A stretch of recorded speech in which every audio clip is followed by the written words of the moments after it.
Привіт, малюк! У нас проблема. Трактор згубив свої крапельки. Здогадайся, яким буде перший колір?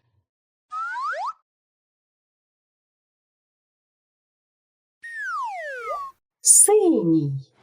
Слідом за ним іде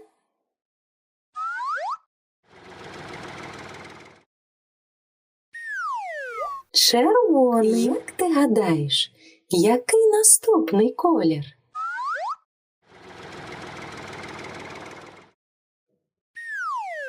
Чорний.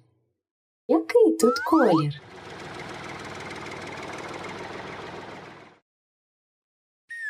Зелений. Жовтий. Залишився ще один колір.